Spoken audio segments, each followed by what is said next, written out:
pleased to see that we have such a crowd today. I was worried that with the snow and the football game that we might not have a crowd. We've got a nice attendance here. And this meeting is going to be recorded again on YouTube. Kevin Goulet, our audio-visual chairman, I don't know if you were watching before, but that was a video of last month's meeting. Prior to this meeting, there were 112 views of that meeting. We don't know how long anyone has watched it. We know the average was like 3.5 minutes or so. Because he does get a report, but if there's 100 people watching and the average is 3 minutes, there could be a lot of them that watch the whole meeting, you know, the whole couple hours. We don't know that. But I think he's done a great job of editing and getting it on there. So if you want to see this meeting over, or if you can't make a meeting, they're all going to be on the YouTube website in the future. Any new members that are here for their first meeting today? I know there's one. There he is. Oh, stand up. Roy. Joe. That's why you put the name tag. Joe, first meeting, he met us through the website somewhere along the line. So welcome. What do you like to make? What do you enjoy about woodworking? For me? I told you we would quiz you. Don't have to interact with other people when I do it.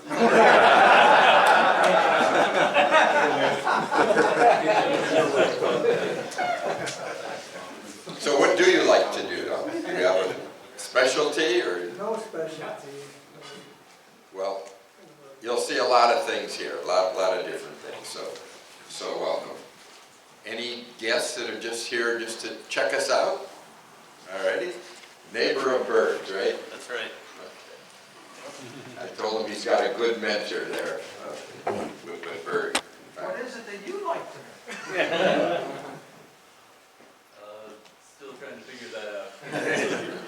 You got a good teacher there.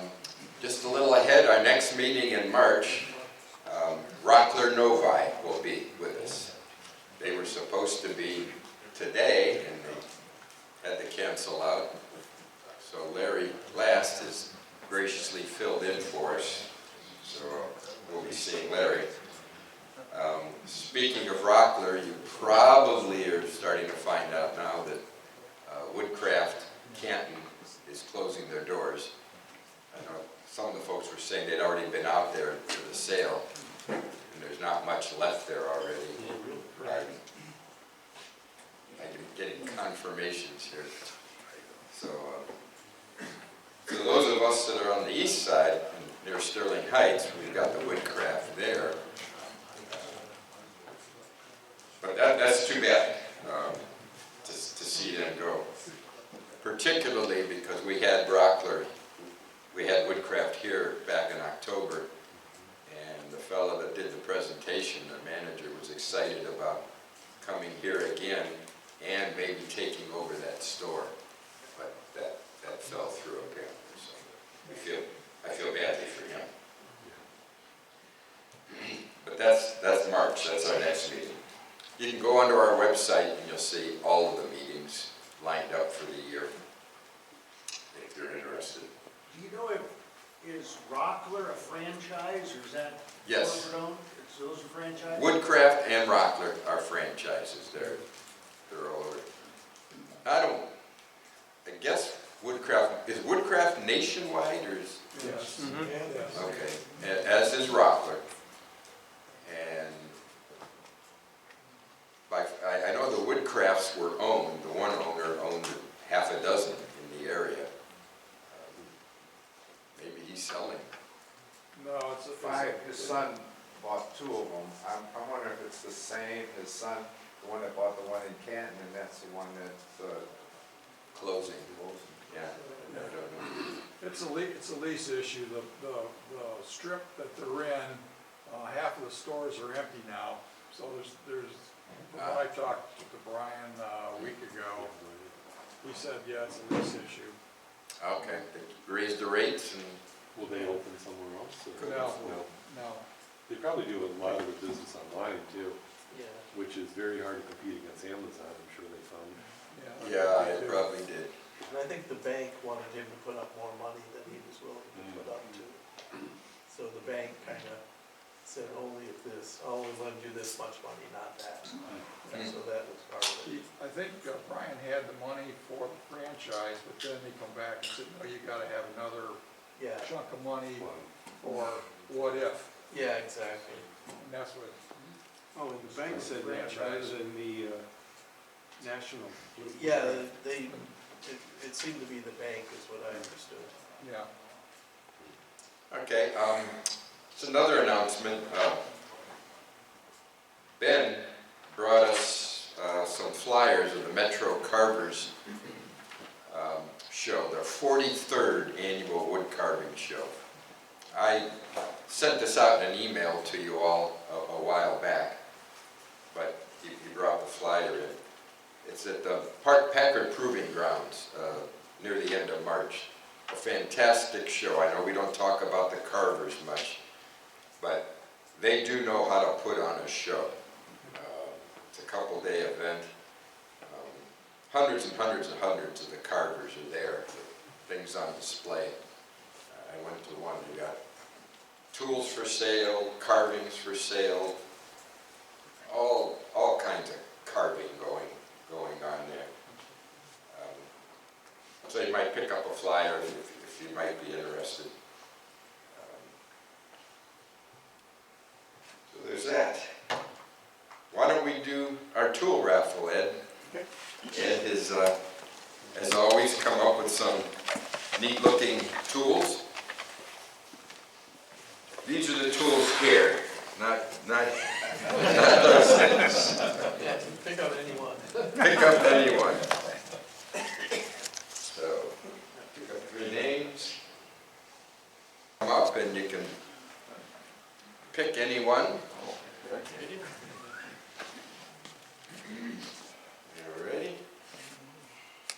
Well, look at that. Next one will be 188. Number 2. All right. And the third, how about 216?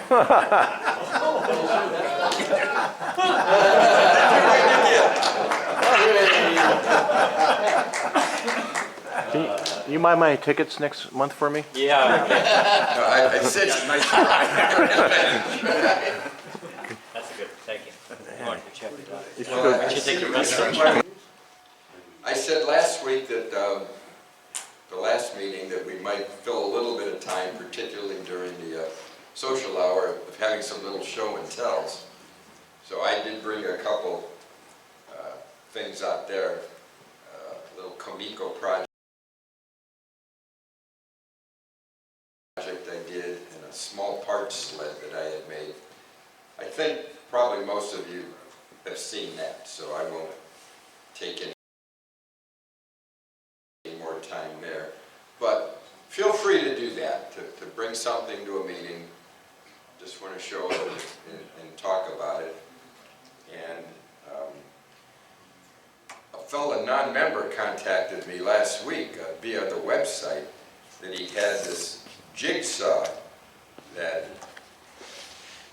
father of a friend of his had made and passed away and gave it to his friend. The friend didn't want it, so he gave it to Mike Rosen, the fellow that called me. He wanted to know if we'd be interested in it, so I said, well, bring it to our meeting today. Mike lives, he said, just a few minutes from here. So he brought this homemade jigsaw in there. He said, well, we'll put it there and you guys can look at it. I had no more than set it down. Ben DeTolo walks in and says, I'll take it. So I wrote taken. So if any of you looked at it, it's really neat. The guy must have been an engineer that came up and built it. And it works, and it runs. But Ben's got it. So, Thank you.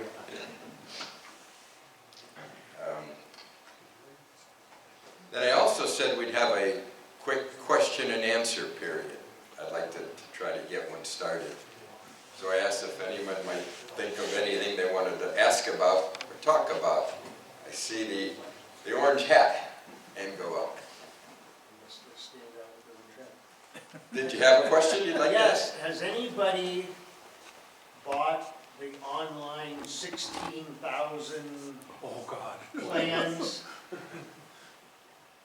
I keep getting that, you know, you do one YouTube look for something woodworking and you get that ad, I don't know how many times. Some of the stuff in the advertisement looks really cool. Mark, throw it away. Okay, I'm not familiar, but No, but somebody has is. anybody ordered it?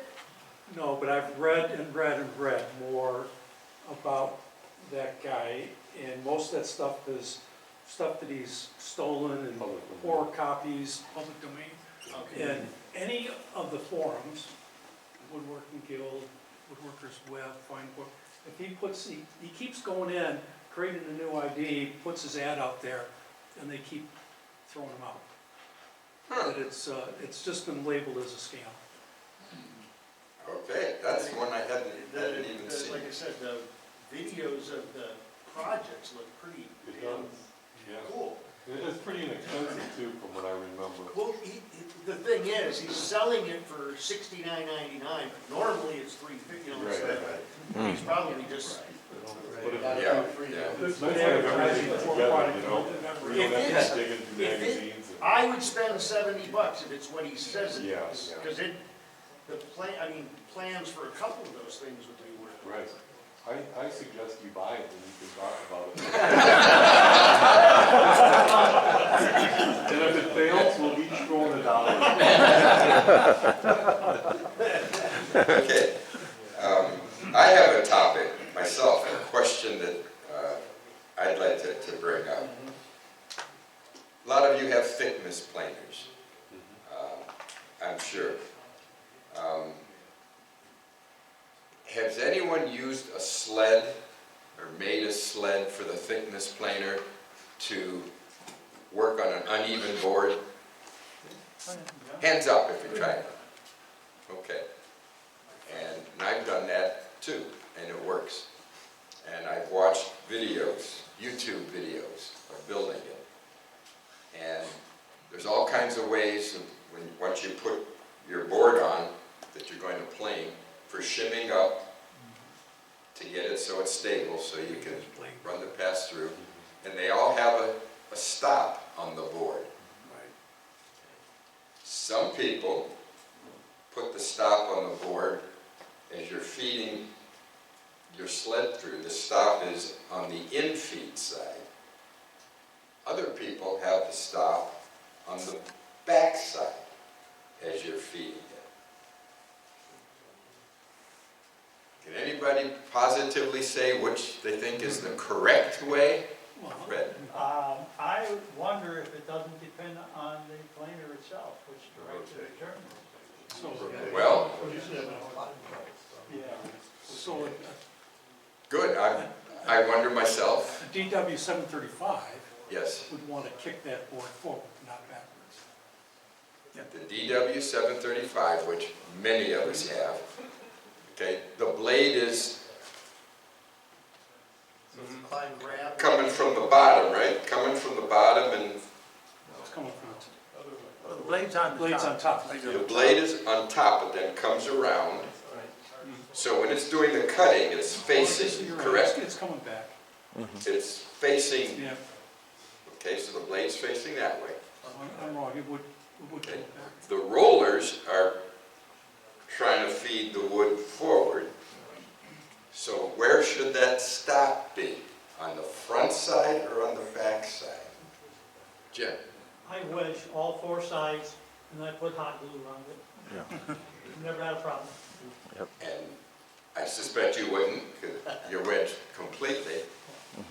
You could put a test board through, but just don't stand, like a table, so don't stand Build there. a slab flattener instead. Right. I think the rollers that are pushing it through have got to overcome blade cutting. So there's more force on the rollers than there is on the blade. Well, So you have to, I think that's the key to this thing, because if there's no sled there, obviously the rollers are forcing your board forward, and that blade is cutting in the opposite direction, yet that board sails right on through.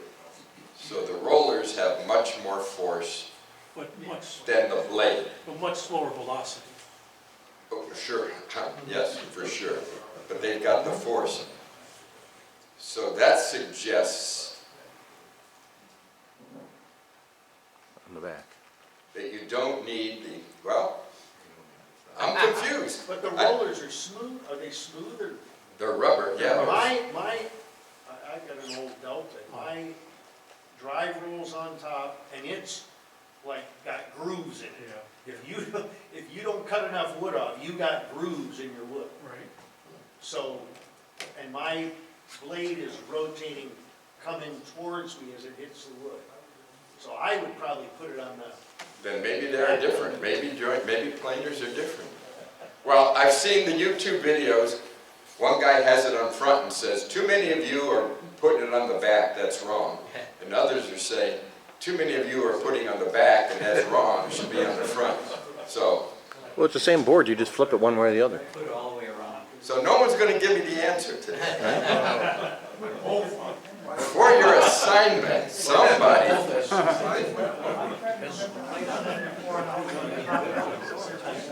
Hang on, excuse me.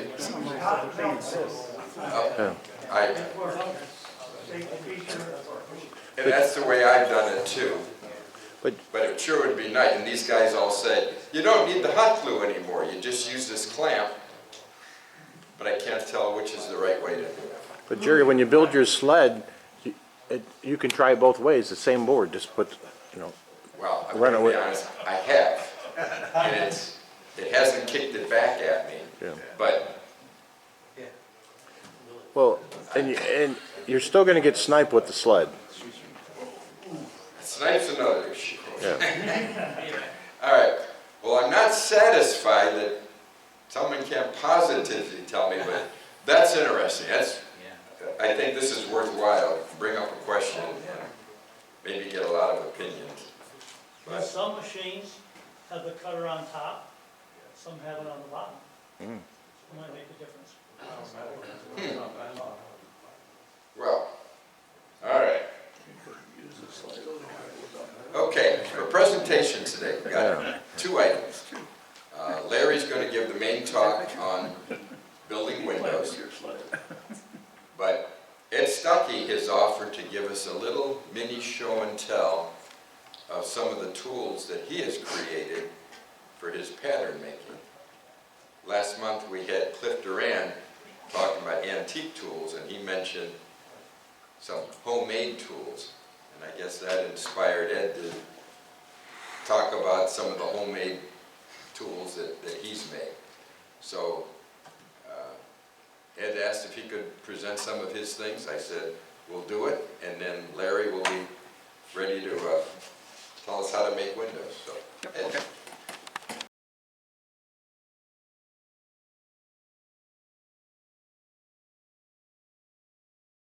The line on here, you bandsaw it, you could put it back on here, two-way tape it down, and then we had large router tables, in a sense, sophisticated. These were like 4 feet by 4 feet, and they were electrically driven. They would move up and down, the table would, and also the base would move, the head would move up and down, and it would hold a cutter just like a router, except it's very sophisticated, because you could dial this in within 1/1000 of an inch. So you would, these were cutters that we made in the shop.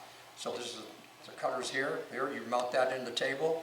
This would be cut off, and then you could just plane it, surface it, just two-way tape it down, run it through the cutter, okay? And then you could surface that down to the exact degrees that you wanted. And we also made these, which is just like a sanding, okay? You want to sand something, same principle. And then you use your height gauge just to come along and make sure that it was exactly where you wanted, okay? So that's what a side plate is used for, okay? You don't I have it stored at home. I brought it upstairs. My wife says, I've never seen that before. She said, what is it? And so I explained to her what I did. Also, the board it's made out of is called Impreg, which is mahogany laminated and impregnated with glue that has formaldehyde in it, which is really, really bad, okay? It's not good for you. And so, but it's stable. That's the whole idea. It's stable. And they used to make die models out of it, prototype die models out of this type of wood. Anyways, that's that part of it. Would you machine it while it's on the sign plate? Yes, you could two-way tape it down. You could two-way tape it down, and you can machine it right on the plate. Okay. And also we made. I didn't bring it too heavy. I have angle blocks, which were cast. So we make the patterns for that. Take them over to the experimental foundry. They cast them for us, and then we come back and we'd have them machined. All right. Ed, would you open up the sign plate? Pardon? Would you open up the sign plate? Sure. Did you wear a mask when you were cutting that? No. Should have. No, we didn't know. General Motors said it was safe. Okay? Yeah, safe, perfectly safe, yeah, right. Thank And you. they had a high incidence of colorectal cancer in the shop. Yes, so we made patterns for these spoke shapes, and they're brass. I'll pass it around. And I've never finished this one, but it's just some things that we made the patterns for. Ship them over to the experimental foundry, and they would cast them for us out of brass. Okay, so. Is that a government job? Pardon? Let's see what else we made. These are okay. When you're building a pattern, everybody knows it has a draft angle on it, okay, and that way you can get it out of the sand mold, okay. So we made these. They're called degree cutters. Like you can notice they've got like a taper on here. We made a series from 1 degree up to about 5 or 6 degrees, okay. These will go into the router, what table I told you about, and then you put just like a pattern bit, okay, in a sense, okay, and I'll pass one of these around. And you'd have a template on the top that had whatever degree you wanted, and so when this cutter came down, it would ride that wall, and you'd end up with the pattern, the piece you're having, with an angle on it, a draft angle, okay? Everybody understand that? Got it? I'll pass one of these around. So these are all tools we made, but you couldn't buy them.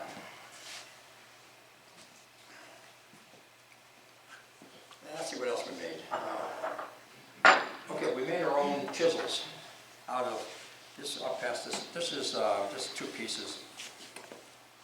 We used to have what we call shapers and detail shapers, in which they put in blades like this. There's 2 blades in here, and you end up with a template, and it would shape the pattern that you were doing. Big round blades, and so we would take these and we make our own chisels.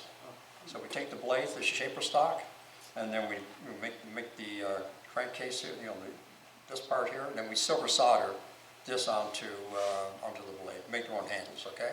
So I'll pass. Just be careful. The blade is kind of sharp. Were they all made of steel, or did you use different? Were they all made of steel, or did you use a different type of material? No, this was all shaper stock, whatever you're talking about. Yeah, would it be whatever they purchased, okay? Right. Yeah. Okay. So it'd be cold roll. Pardon? It would probably be cold roll. No, this was hardened. This was high-speed steel. Okay. Right, high-speed steel. You Yeah. get a real good edge on it. It has a real high hardness factor. When we used to you sharpen those, they would last forever. They would never get dull. Okay. Okay, that's that. Let's see. I just brought. Last time we talked about paring chisels that we used in pattern making. I just brought a couple of these. Were Buck Brothers. You have gouges and chisels, and they were always much longer because when you're making core box, okay, in pattern making you have the pattern, which is the outside shape, and it looks like a manifold. You have the inside shape, right? Well, we used to make core boxes, which was like the negative part for making the inside shape, and you need to carve it out. So you have a crankcase paring chisel, so you wouldn't rack, you would get all the way through what you were doing. You wouldn't rack your knuckles, okay? That's that. I brought this one in just for the fun of it. This guy's got, pattern makers used to sell their tools to their apprentices. I got this one. I thought it was a cool handle. These were boxwood handles, okay? And this is cast steel, which really is not cast, okay? Everybody knows that? They're still, the ingots are cast, but it's still forged. Right, but a lot of people think, well, this is all cast out of a machine. No, okay? So, again, I'll pass it around. Be careful, Sharon. Well, I thought it was kind of a cool handle. What do you think of Buck Brothers chisels? Yeah, they're good.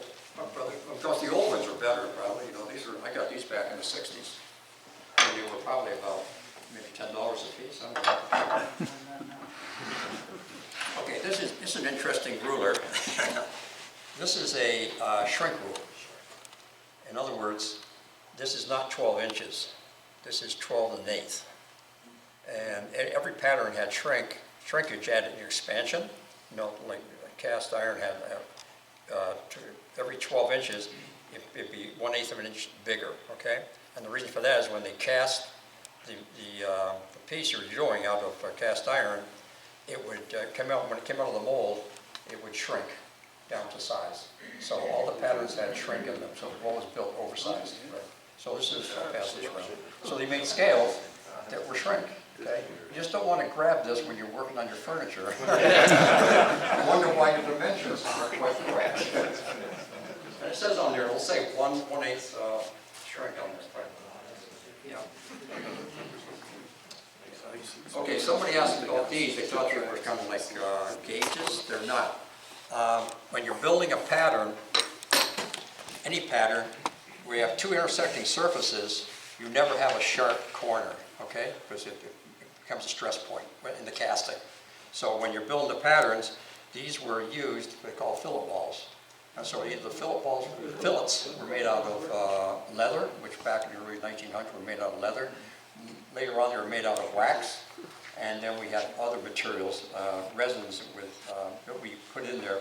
You heat the ball up in an alcohol lamp, and you roll the, so you end up with a fillet into the corner, okay? Then you clean it all up. So these were all different sizes. We made these just out of ball bearings and silver soldered those on there, and that's what that was for. What did you say those were called? Fillet balls.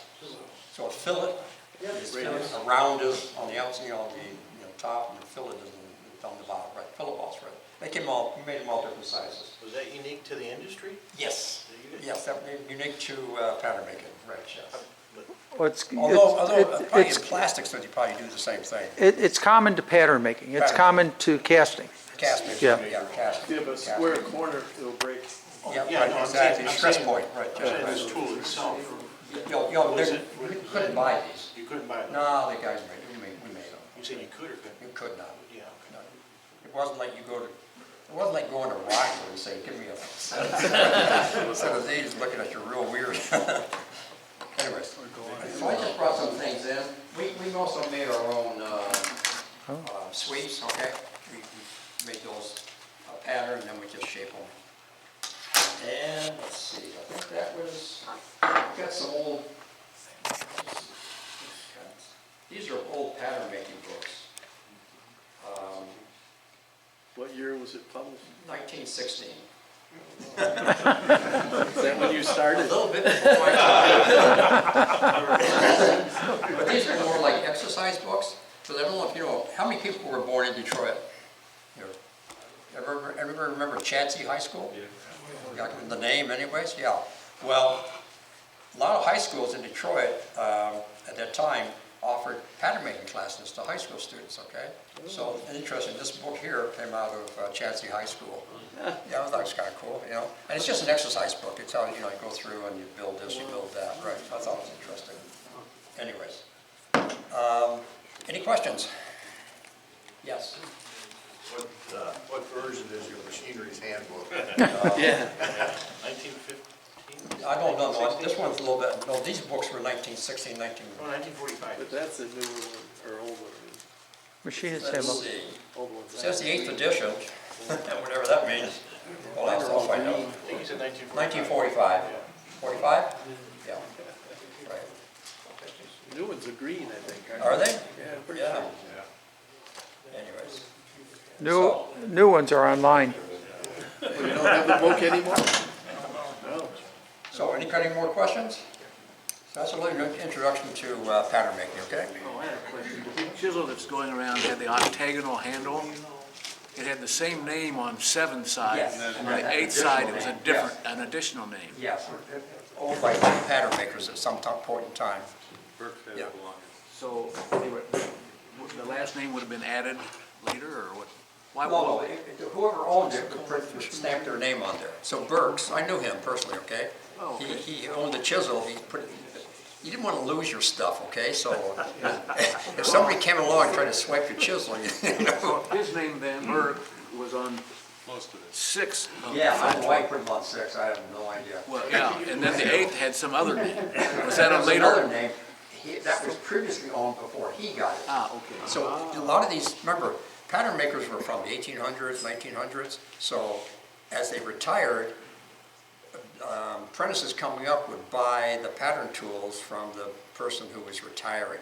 So that's how you find different names on things all the time, right? Yeah, they stamp their names on there, right, right. Did you give it back to him? Pardon? How come you didn't give it back to him? He died. You borrowed it, you kept it. No, I bought it from him before he retired. No, he died after that.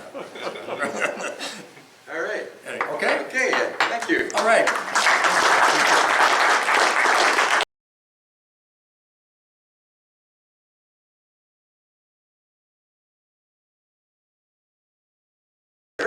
Okay. On good time here. Yeah, so now we'll have a good time. Although Ed's, everybody knows he's the best.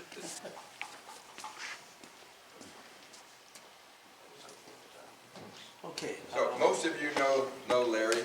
Yeah. Some of the new members might not. But Larry, among other woodworking things, has made a passion of building windows. And he has shared little bits of it with us over the years. But he's Do you have the, offered to give us, yeah, I'll give you mine. No, it's good. Okay. sorry about that. Plus we know that hear your comments this way. Which might be good. Okay, we got the next.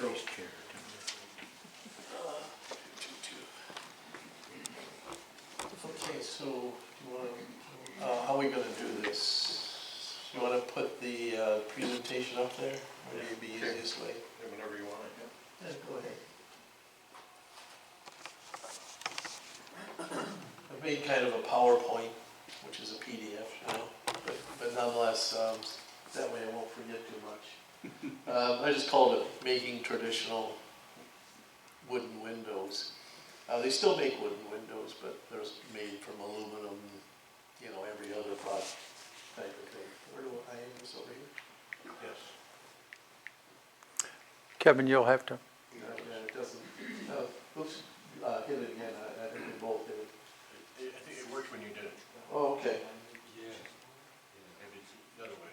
There's 2 buttons. Oh. Ah, okay. It's kind of interesting that there's you don't think of it, but there's a ton of different types of windows. You know, we got, single hung, double hung, picture windows, casement windows, ones open side, bay windows, I like those. Sliding windows, yeah. Awning windows. Sometimes those are on the top, sometimes the bottom. On the top, they're often called transit windows. Skylight, and there's also fixed windows. The good news is, doesn't matter what they are, this part's the same. And so, and there's a million different materials that are made out of it. I like wooden windows. My house has wooden windows. So if anything rots, I just make a new part. It's pretty straightforward stuff. But there's a lot of types. But again, the actual thing is the same. Doesn't matter how it works. Okay, there'll be a test afterwards. Here's the terminology. Everybody look at this, memorize it, okay? But I think thing that really is important, oops. And those buttons are kind of close together. This part is the style, and how people remember this is women's dresses go up and down, you know, based on the style. Of course, they don't wear dresses anymore, so I guess we have to have a new term. And these are rails. And that's still the same, train rails. And these are buttons or mullions. And nobody knows which is which. So you call them all buttons, or you call them all buttons or mill. Mullion. Or millions. But typically they're just called buttons. So now the thing that's kind of fun in when I first started this, I grabbed every book I could on window making. And they said that what it was in the old castles, they're dirty, smelly, everything, so they had openings. And so when they drew it up, the architect, he'd call it wind opening, to let the wind in, the smells go out. And so they put wind O, because everybody has to abbreviate. And so that's one of the versions on why it's a window, because now a window is not to let the wind in, it's to keep it out. But nonetheless, so that's kind of interesting. The other thing that I found interesting is you can tell how old a building is by the size of the window pane. And what it is, it's the history of glass, really. And so in the olden days, 1600 or something, they'd actually cast pour it in and, into a thing and then trim it. And so they were small. And so if you see a building made in, I'll just say 1800 or whatever, it's got kind of small panes. And then, around 1900, they were getting to kind of, this size. And on occasion, you see bigger ones. I do some volunteer work at Piquette, and the top guys, their windows were big panes. Every other window in the place was smaller panes like this. So the rich guys got the big panes so they could see more, I guess. It's kind of interesting when you look at it that way. But, so you can date a building by the size of the window panes, and reasonably accurate if you go to Greenfield Village or any place. Look at the size of the windows. Now they can make this whole wall out of windows. So anyways, that's kind of interesting. But anyways, the key thing is styles, rails, mullions. And that's really, but you have to memorize all the other parts. And basically the sill rail, this window will go like this. This will be thicker than this. This one really would go. This is the top one. The meeting rails is this one. And it's smaller, so it doesn't block your view. Okay. And this one's thinner because you just have this thin overhang with the slot it fits into. The lower windows, when it's this way, this is thicker because I don't know if you can see it too well, but see right here, you got the window sill. See, and that's like, say, 3/4 of an inch or something. So you're only seeing this much. And so what you're trying to do is get it so that it's kind of a picture frame, the same size all around. So this has to be thicker because that's thicker. So then typically, the sill rail will be, say, 3/4 of an inch thicker than the top rail. And then the meeting rails are small, so that they're trying to mimic this, but typically they're 1.25 inches because it's still got to hold together. Larry, could you say that word again, the other three rails? You said meeting? Yeah, meeting rail. They're all rails, okay? Right. So there's a sill rail, the meeting rail, and then the top rail. Okay, and that's because the two windows come together at this point. Okay. They meet. That's M-E-E-T? Yeah, just like a meeting like we're having. So, I find, you know, I think all of us, we like a challenge in woodworking. And we'd like to do it our way, by ourselves, whoever said that. But the thing is, how I got sucked into making windows is nobody else could do it. And so they think you can do it? Hell yeah, why not? How hard can it be? And so I started making them, and you know, slowly you make some samples, bigger and bigger, and you find what works and what doesn't, and that stuff. But you know, I think all of us like the challenge, and we like, there's 50 ways to do anything. So what you're going to learn here is kind of how I do it. But if somebody else does it different and it works, then it's good. If it doesn't work, why, then it's not. But, okay, window details, construction. Often they're Morrison tenon, you know, cope and stick joints. You know, that might be a shaker, it's upside down, but anyways. This here is what a standard window would look like, okay, where they put the Morrison tenon all the way through. You know, in some ways that's not the best, but it's how they do it. Because end grain can rot. And so if you have a housed Morrison tenon, it doesn't have that exposed. But this is how they do it. And any old window will be that way.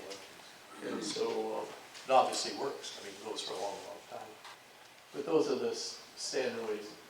I think you want to keep an open mind on the joints, though, because I've screwed some together. I've used dowels. This one has a floating tenon in it. Those are a bit easier to make because you can cut your parts to exactly the size you want. If you have to add the inch or whatever you're going to have, then you've got another chance for a mistake. And you'll make it. That's what I do. So what does the haunch on a Morrison tenon that's hunched, or haunched, I guess? Yeah. Why do they do that? What's the? It's for stability this way. Okay, longer. That's not as dead normal. You tend to see them more like this, okay, where it's got a cope and stick, and some of the people I work with, they'll actually flatten these out, so they don't have to have the cope and stick joint. You know, they'll just make a standard Morrison tenon, just flat. I don't. I like the cope and stick, so I do them this way. But, you know, again, it's like we were saying, you can do whatever you want, but you can flatten these out, and this is flatter. You have to remember that you're flattening it to this dimension, you know, so you have to make it a little bit longer. You have to be well aware of your sizes. Okay, so, but that's the normal practice you see on many, many windows. These are some of the windows I've made. This is Ford's 1903 Piquette Avenue. It's where he invented the Model T. It's the first building he owned. He rented Mack Avenue and made what he called the A car. And then every other car, B, C, up to T, was made in this building. And there's 355 windows, and there's about a dozen of us. Right now I'm the leader. It's an appointed position, and it's not paid. But anyways, we restore all those windows. And it's good fun. They're good size, quite frankly. They're about 40 inches wide by, I don't know, 8 foot tall. You know, so they're good sized windows. And the top guys live here from here. Interesting enough, there's Henry's office. He wasn't the top guy. He was like the chief engineer, I'll call it, or executive engineer, something like this. And a guy named Cousins was the boss. And he's the one that set up everything. And then when they went to Highland Park, he bought everybody out, you know. he wasn't a nice person, but he did great things, that's for sure.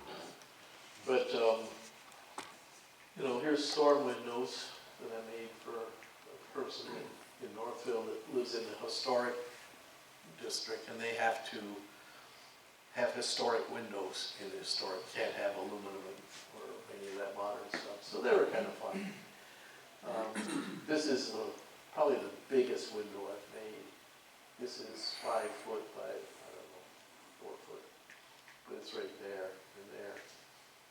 But in my basement, that's about the biggest I'm gonna make, because it's got a curve and it has to get out. So, but nonetheless. Where's that at? It's in Northville, just downtown. Yeah, Millrace Village, it's got about, it's like thinking Greenfield Village, only it's got 13 buildings instead of 300. But it's old buildings that were gonna be torn down in Northville, you know, for roads going in or parking lots or whatever. And the women's group got together in 1964 and said, we gotta save these. And so Henry Ford gave them the land, or gave it to the city for a historical village, and they moved it in. And they've got different, all sorts of different buildings there, you know, different styles and that stuff. Church, school. Yeah, church, blacksmith stuff, yeah. This here is the newest one, and that's, the original was built in 1860, okay? But it was moved here in about 2005. But when you get a building, it's a 2005 building. And so we have to take it back to what it was originally. And so the windows were aluminum and on it goes. And so that's why I made the windows for it, made them like they did back then. Fortunately, they didn't have the weights back then. That was weights came in about 1880. So I could just make regular windows, and they put a peg up there, and that's how they held them up. So I was lucky on that. Do you use modern glass, or do you try to use glass that's like the old wavy stuff? No, we use modern on this. The old stuff is quite brittle, and so that's a real problem. When they tear down buildings in Northville, they'd offer us the windows, and we must have taken hundreds of them, but they're all different sizes is the problem. And you need exact size, you know, then you have to cut them down. And if they're already, if one dimension's wrong, whatever. But they tend to be too brittle, so we use new glass. And then the big ones here, the lower ones, those have to be tempered by law, so the kids can't put their hands through it. The bigger kids, they don't care about it, okay? These ones don't have to be, so if you're stupid enough to do it, but nonetheless, so these are, so, okay, and somebody was asking me earlier, do you ever get some that are not so good? Yeah. This is something I do with some regularity, and you can see that it's rotted here, and that's pretty typical. And so what I did on this one, and what's normal, is I'll make a new rail here, and then on this style, I'll do a half lap up in there and make the length in there. Then glue it together, make a mortise and tenon or bridle, probably a bridle joint so I can slide them in. And you can't see it in this picture too well, but the glass is still in these. So, oh yeah, you can see it right here at the edge. So clearly, you know, they wanted to save the glass, which is not a big problem. We just have to be really careful is all. But I would just replace the parts that were rotting. Now, it's kind of interesting. This is a profile for the main part. Okay, glass sits here. This dimension here is set up for thermal pain, so it's deep like this. If you get an older one, oops, it got away. Okay, but if you get an older one that's got a single pane of glass, this step is much less. And so, you know, people say, oh, can you put thermal panes in my old windows? Not usually, because see the profiles come up here, And so if you make it deeper, why, you're losing something.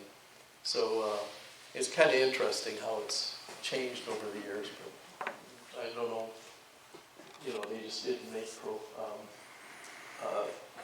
windows with thermal panes in the old days, because you could have just put a glass in and a spacer and then another glass, but nobody did that. Okay, there we go. Okay, so anyways, I don't remember who I did that for. It's something. Okay, so it's, with anything, how do you start? There's a plan. So this is the latest job I had. Here's this sketch. Here's what I want. It turned out that was the third iteration, and then there was a fourth. And what I do is turn it into, for me, it's easiest to make a drawing of every one of these parts. Thickness, this length, every detail. Then I list it here, and as I go along, you sometimes find that you're a little wrong on it, so I scratch it out and put the proper numbers there. And then I use that for every window I make, quite frankly. It's just my way of doing it. So you have to have a plan, okay, and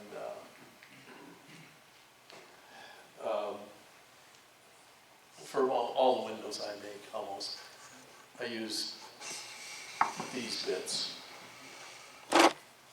These do that. There you go.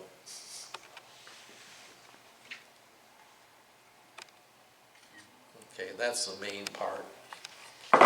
And then,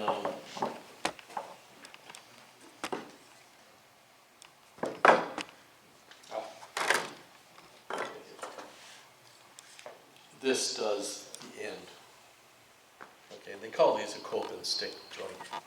Okay, so, and it's kind of interesting, but they really do, they really do stick. This one's been around. I found that when I cut this, it's kind of a lot for my router to do. It's in a router table. So I make a saw cut here, and it makes it much, much easier. So that on router tables, what I have is 2 router tables. So I put one in one and one in the other, tune them up, so that when you put them together, see, they don't fit like that. These are test pieces, okay, that's why they're probably still around. But you want them so they fit, really nice. And so you set up both tables to get that, and then you can just run through them and you don't have to get, you could do it by one and then set up and do the other. It's just, yeah, it's just inconvenient. It's better if you can just make a simple router table, put 2 routers in it. What woods do you use usually when you're doing these? I'm sorry? What woods do you typically use? I use everything, but if you were to ask me to make them, it's 2x4 or 2x6, out of Home Depot. And you pick out nice ones, and then... well, that's why I can't find good ones. Yeah. And so, like, this is it, but see how it's got this, so if this was gonna be turned into a window, I would cut that off. See, that's pretty fair looking wood. Okay. And they're almost always painted, so it doesn't matter what wood is under there. Some people, when they come to me, they'll ask me for a certain wood. Sure, you're paying for it? I put anything. You want mahogany? But the 2x6s are like pine typically? Yeah, just standard, framing, As opposed to 2x6. Yeah, Pine, fir. I found that's the best for the knots. If you smaller, too many knots. If you go bigger, they have bigger knots in them. The 2x6s tend to have lots of small knots. And so if I do have a knot in it, I try to put it in the center. Your capped windows are done with? No, that's a historical, that's a registered place, with the government, historical. So we have to keep everything as the same, and so those are white pine. And so one of the guys that was a farmer, we got white pine on his property, so he chops them down and slabs it up for us, and we tell him the sizes he wants, and then, so those are white pine, and white pine's nice, it's, you know, but you can't buy that, you know, you have to, it's special made for us. So those are, whereas Mill Race Village is not registered as historical. So I would use pine for those. And they hold up equally well. So interesting though, a lot of the windows were put in 1903 or 4 when the building was made. And when we take them apart, the wood's still there, and often parts of it are still real good, except for the nails wear and rotted and that sort of stuff. But we save as much as we can and only replace the minimum. So in that era, turn of the century, would the builder of the building have on-site bought the wood and made the windows himself, or were there window companies? There must have been window companies, because as near as I can tell, on the insides here, they have different markings. And so there must have been 2 or 3 different people making the, you know, the sashes, if you will, the windows. The whole thing's a window, and each one is a sash. But we all call the thing a window. But nonetheless, there was several companies, and because of that, they're not interchangeable. Even though they're all kind of the same, we've got to name them. We have a numbering system, and so number 5B goes here, 6B goes here, and when we take it out, we write on it, put a tag on it actually, and then it goes back in the same spot, because they don't work as well if you mix them up. They learned that the hard way back. And the muttons and so forth are not necessarily the same dimensions. Well, not so much the muttons as the overall widths and heights are different. So that's what we found, yeah. The glass is pretty close. Right? We custom make each one, and what you do on the glass is it fits in here, but you measure this, but you make it an 1/8 inch smaller, because that way when this moves around, it doesn't break the glass. I've taken some old windows apart, and for whatever reason, they made them really tight, and so it's a pain in the ass trying to save the glass, because how do you get it out when it's scraping the sides, without breaking it? So, but you can do it. When you break one, you expand your vocabulary a little. Yeah, oh shit, Could be another name for woodworking is oh shit. Larry, got a question. Oh, sure. When you held up I'm failing the nomenclature test. Oh. The style and the mutton or whatever? Yeah, the style is up and down. When you had the 2 pieces, you had the 2 individual pieces. These? Yeah, and then the other one that, No.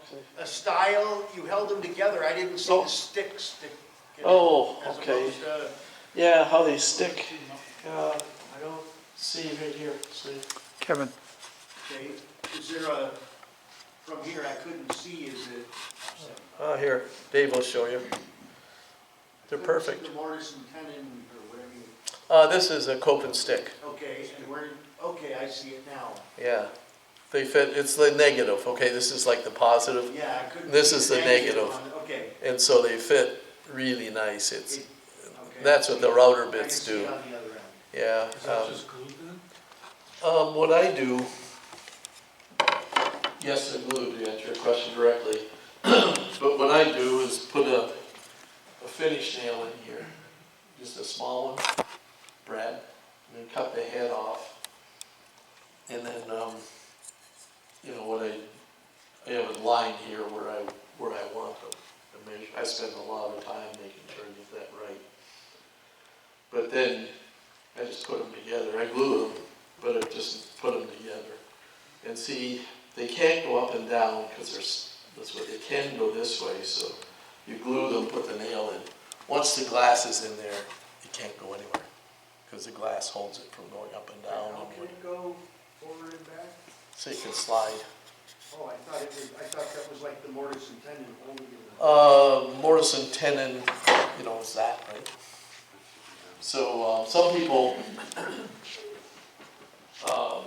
the ones we take apart, they have a mortise and tenon for these, okay?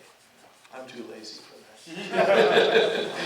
That's a lot of work, and so I tend to just put the finished nail in it and then glue them, and it lasts a long, long time. You know, I think in the old days, the glue wasn't as good as it is now. In the picture you showed earlier, I thought it was like a four-way locator, it couldn't go anywhere. The way they do it, it is, because they have a mortise and tenon. I don't show that because I don't do it that way. Excuse me, on the horizontal button, Yeah, the vertical middle, are you, no, horizontal? Is that one piece across? this here? No. Oh, this one? No. That's a joint. No, this one is two. I make small ones like this. That goes here. Are they not sometimes? Well, I spend a lot of time, you know, what I do is I draw a little line down the centers. And then I draw a line on here. And I try to line them up perfect. You know, Windows, you really learn how to do precision word working, okay? Ed would be good at it.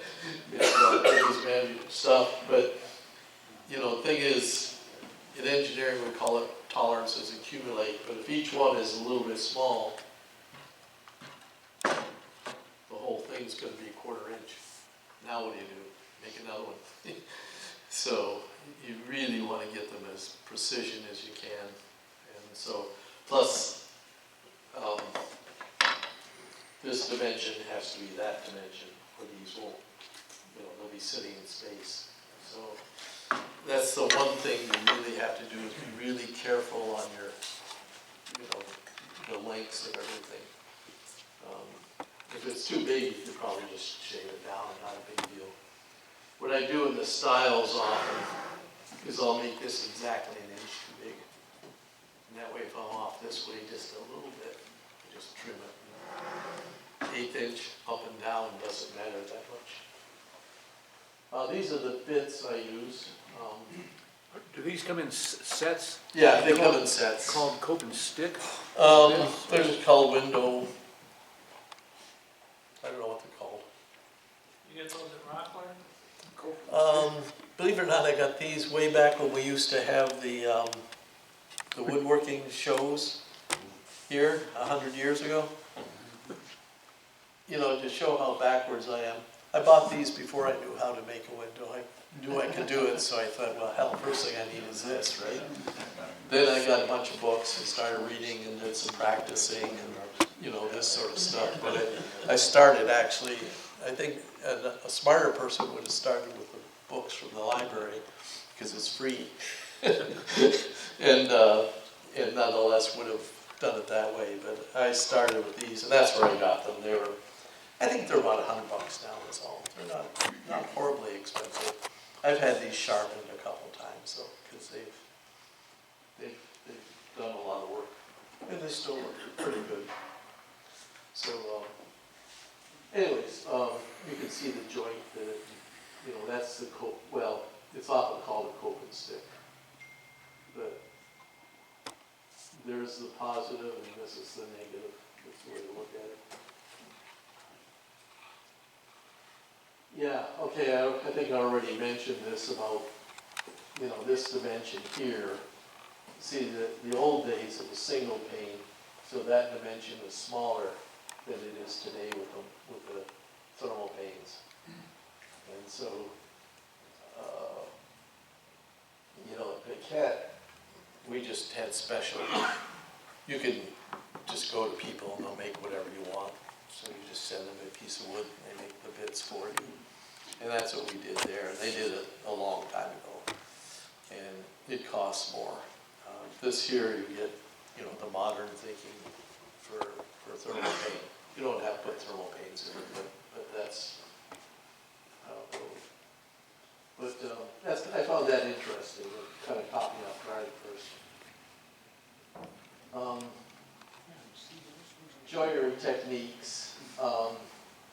You can see here, this is from the internet, I think, but this guy's doing it properly. See, you've got, mortise and tenon on all of them, the bottom ones, the top ones, even these, okay. I do mortise and tenon, on the carcass, if you will, but I make mine like that, and then just put a finish nail in there, and then type bond 3, obviously, and that the pin is just to hold it till the glue dries, and you really, whoever's cutting your glass, they won't mention you favorably if you don't get these perpendicular.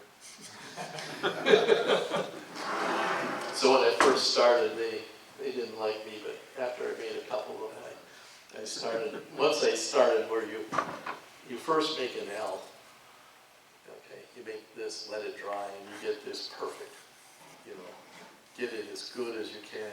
Once you do that, you've got a foundation where you can start building the rest of it.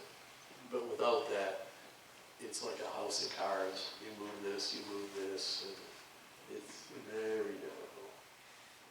But anyways, the joining techniques, but the glue will hold it all together. And quite frankly, even on the mortise and tenon here, you really want to think about where's this thing going to be used. If it's a real windows on the outside, yeah, some sort of mortise and tenon. I used floating tenons on these, where you just put a groove in afterwards. You can put real mortise and tenon in, but I've also made some where you just put dowels, and I'll show you some in a few minutes here. They're inside decorative. Hell, I screwed those together. put a screw in, and then put a wooden plug in it. It looks like it's pinned. It's not. It's screwed together. What kind of wood do you use? This here's pine, 2x6. The insert. Oh. The insert at the end. Oh, what here? Oh, this here? Yeah. I don't know what I used. Probably, looks like poplar to me. Probably poplar, something I laid on the ground. You want a nice straight grain wood that's really pretty. So I think I used poplar for those. Durable. Yeah, it's going to be painted so it's not exposed to outside. But anyways, there's different ways to put them together, okay?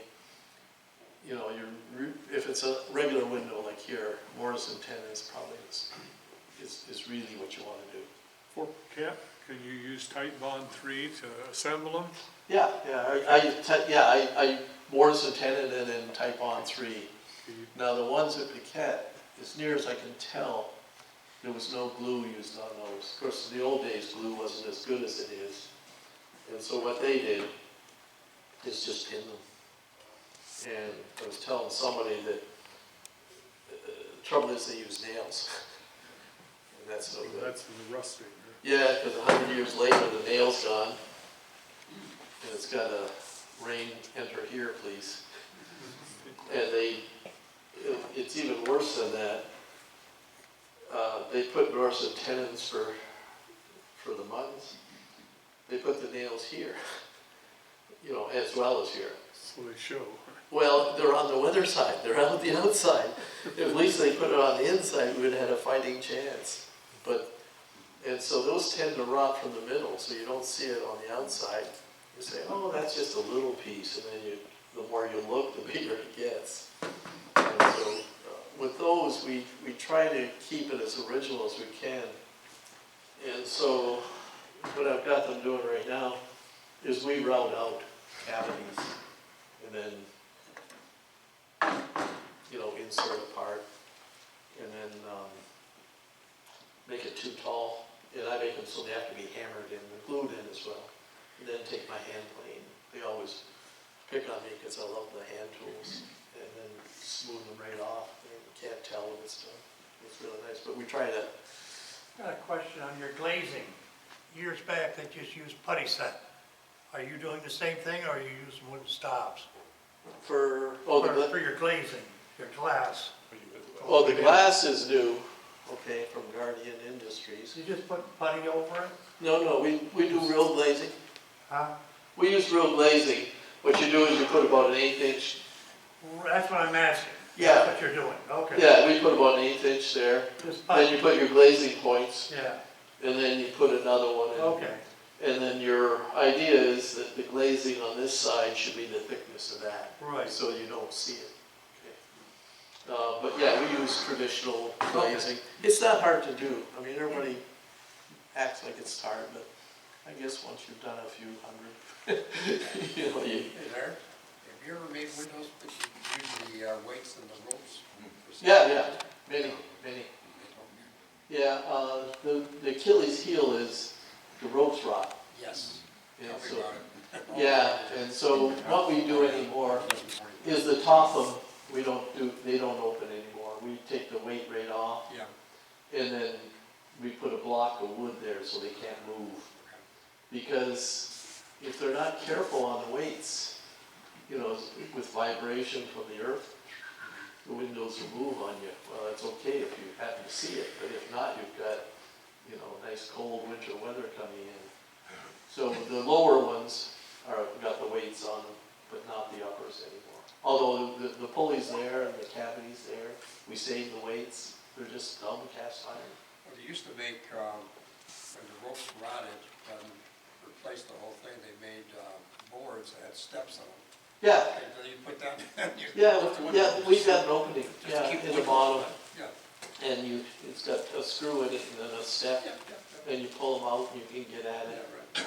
But, yeah, we make many that way. Okay. Fortunately, the ones that I showed you here, this building was made in 1860. Okay. And they didn't come up with the weights till about 1880. Okay. So I didn't have to do that.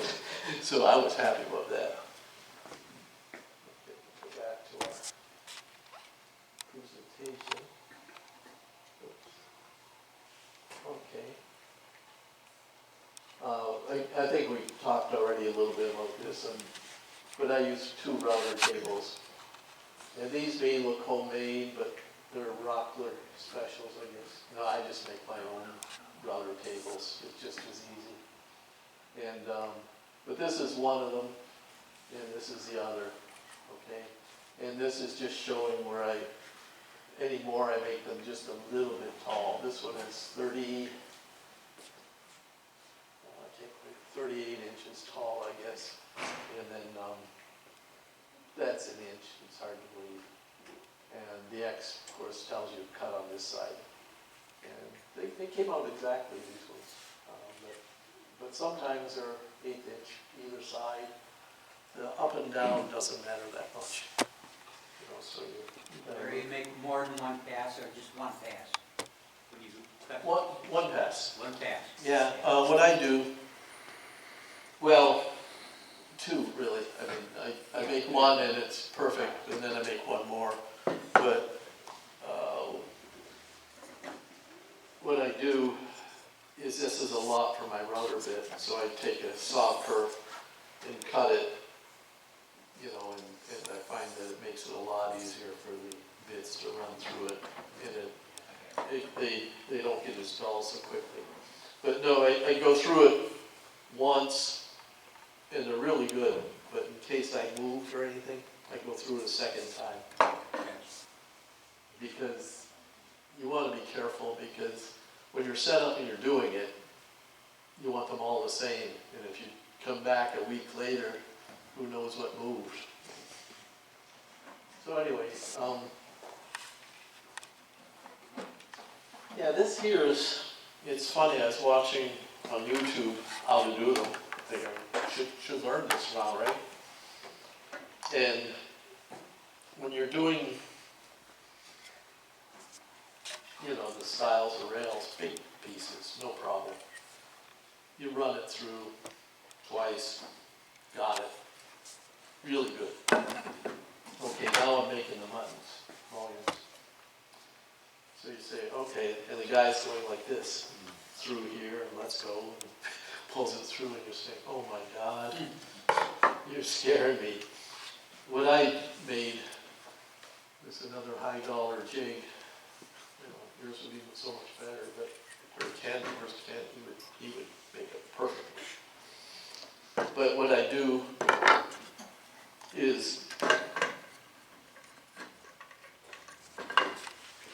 see, and this goes up against the router fence. And so you're running it through like this. You grab these.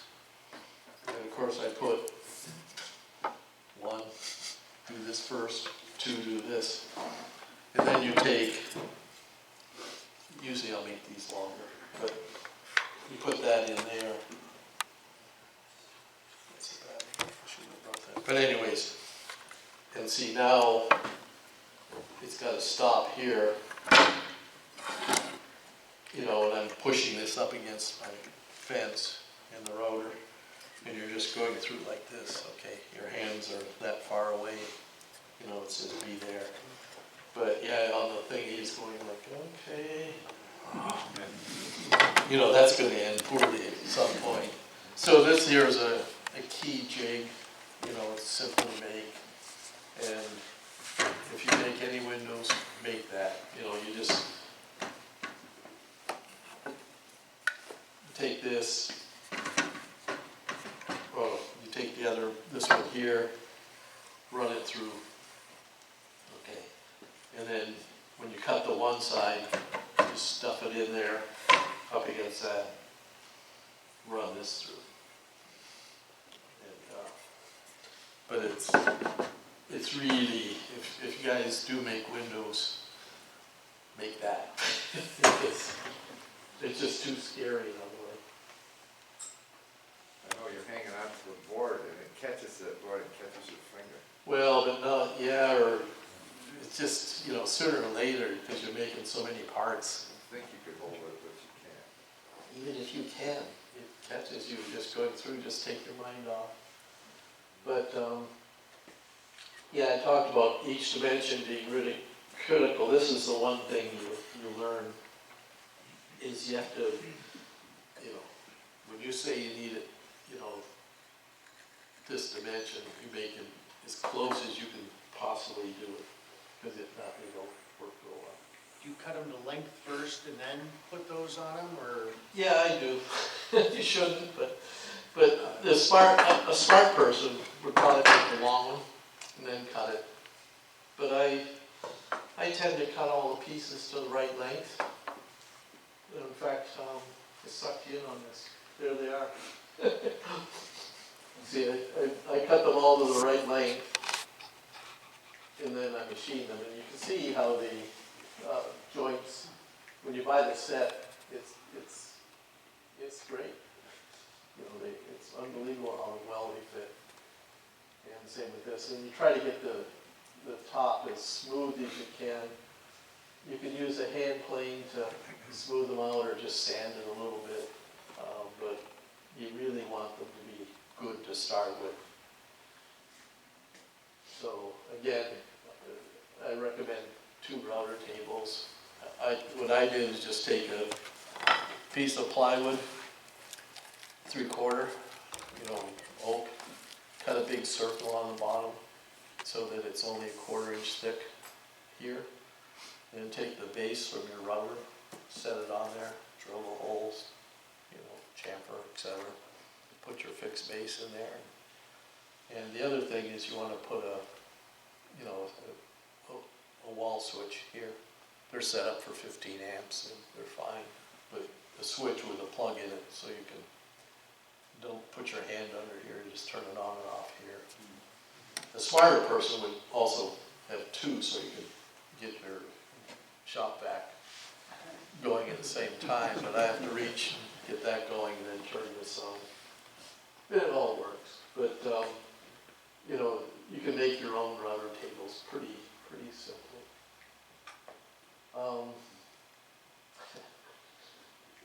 Can't have enough plants. And here's a bunch of them, you know, ready for. What we do is you paint them first. You put on, say, 2 coats, you know, the primary coat and then the first coat. Then you put the glass in, and you have to wait, when you glaze it, you have to wait a week for it to dry properly. Then you can paint it again and paint the glazing, but it stays wet for too long is the problem. So the paint won't stick. And so that worked pretty good. Do you spray paint? No, get it all over the window. You know, we paint them. Before you put the glazing in? No, I just, you know, Brush? Okay. yeah, just brush. Okay. I don't like painting, so if somebody else is good at painting, I let them. Are you using commercially prepared glazing putty? or Yeah, are you- exactly, and I don't know which one. You're not making it from No, scratch? no, there's certain one that's considered better, so we Yeah, get, because some glaze is good, some We not get- so good. just go by price, if it's I expensive. replaced all the windows at 333 West 4th from Mr. Heaney downtown with my tree restaurant, they had a parking structure with little window panes. And I put the glazing compound on there, and then in a few years it all falls off, and then they're all broke again. The kids are throwing the rocks. I used to get so mad. Yeah, but no, there's a certain one, one of the guys that I work with, who's been glazing since he was 14. His father owned a hardware store, and that was his job. And so he says buy this one, but I think by and large, just get the most expensive I one. was glazing on metal frames, and it just didn't hold. Yeah, I've never heard anybody doing that, but it's gotta be sealed somehow. I think they use a caulking now, they do it. Glazing's not hard though. Does it come pre-mixed, Larry, or is it? Yeah, it's pre-mixed. Pre-mixed, yeah. It's gotta be warm is the problem. And so when we're not there, what we do is we get them in 5-gallon mugs. And we put water on the top so it won't dry out. And just pour the water off and pull it out. So that's an oil-based Yeah. glazing, right? Yeah. Yeah. Yeah, I don't know if there's water-based or not, but yeah. Well, they have a latex. Oh, do they? No, we use the old-time stuff. Right. It's considered better by everybody, and it's kind of one of these things, if somebody says they're an expert, and it's something you don't really care about, you just do it. So the assembly process, I talked about it, but, you make I call it the L first. And once you got that, then it's pretty easy to get things,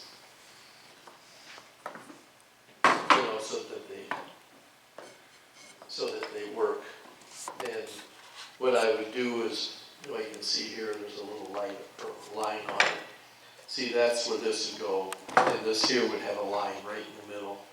And you line those up as good as you can get them, and same on this. And so you line those up, and then you put a square, make sure you got it right. But if you start out with that, you've got a base here, and it seems to work.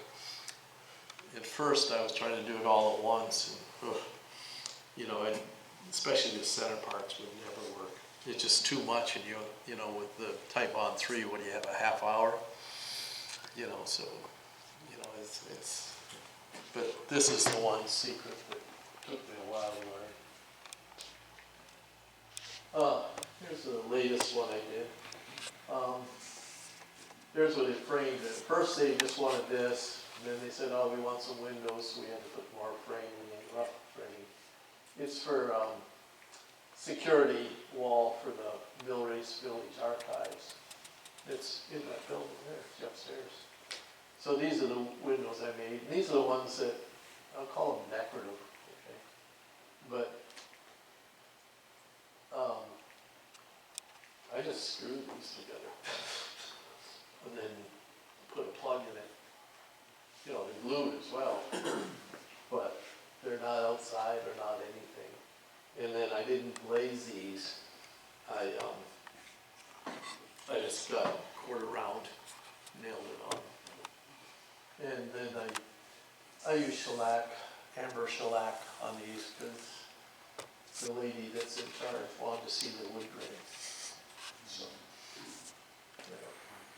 the president of the village wanted it painted dark brown, but somehow we didn't get that message, so we just did it this way. He'll talk to me again. Maybe. But nonetheless, this is a work in progress. It's still got to have some trim you know, I've got the trim here, but it has to be painted, and then we'll put the trim around the windows and around the door, etc. So, and you can see some of the archives, we built these shelves too, they're pretty straightforward stuff. We've all built shelves before. They're kind of fun to do too. And let's see. Then there's some more. You know, well, and there's some of my hand planes. It's about a third of them. But you wish you could use them, okay? But in the end, you don't use much. I don't use much hand tools.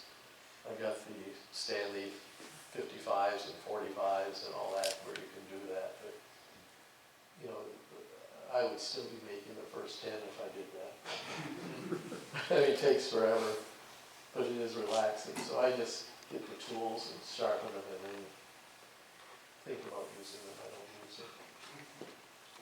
Okay, so now everybody knows how to make them, okay? You guys are all trained.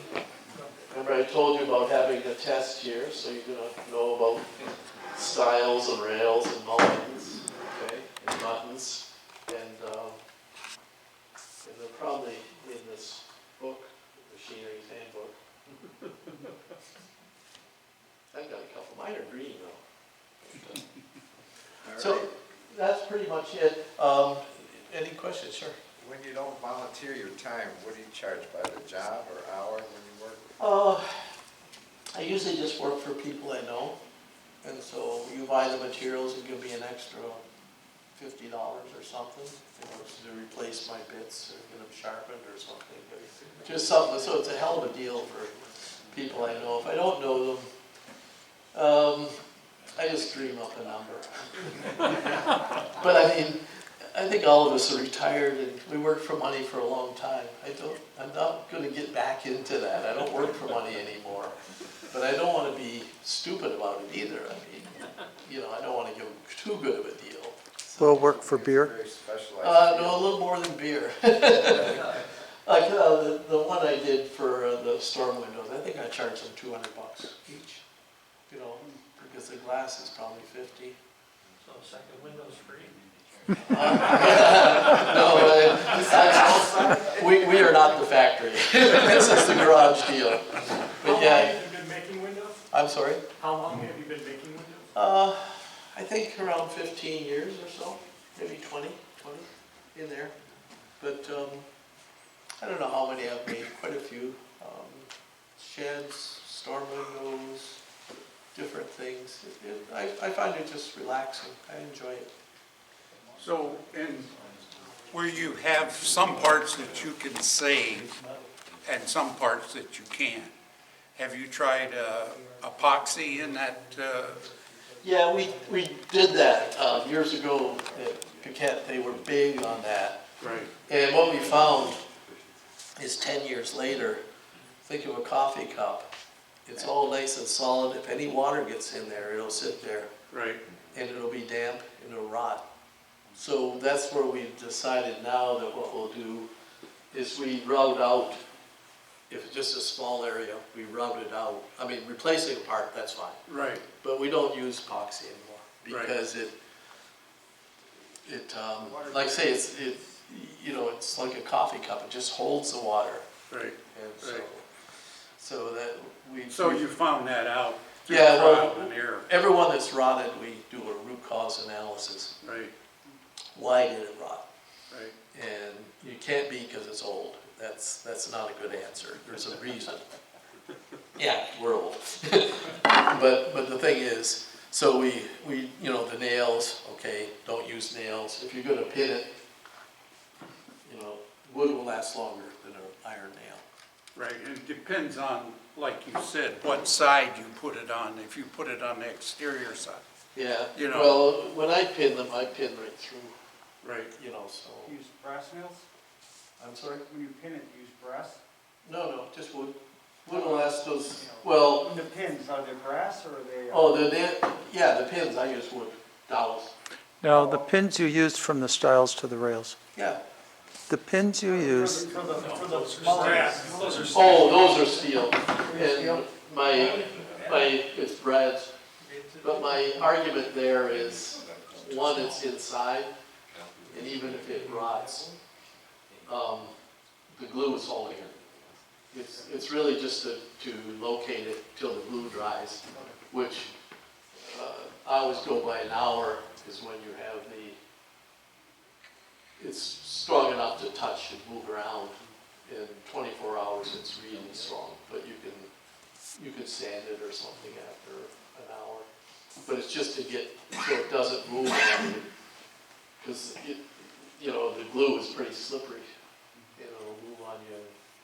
All you have to do is have these ones up here. People will point that out to you forever. So, okay, that's pretty much what I got. So any more questions, or afterwards, I'm happy to share, my methods, I guess I'm saying, to anybody.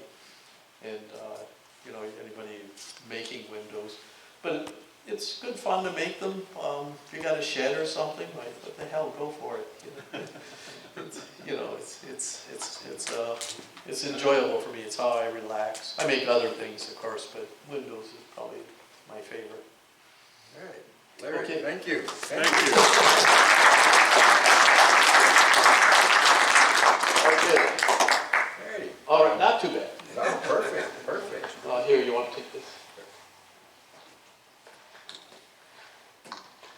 Okay, if any of you wanted to stay and talk to Larry, that's fine, but it's 3:30. I said we'd end around now. You're free to.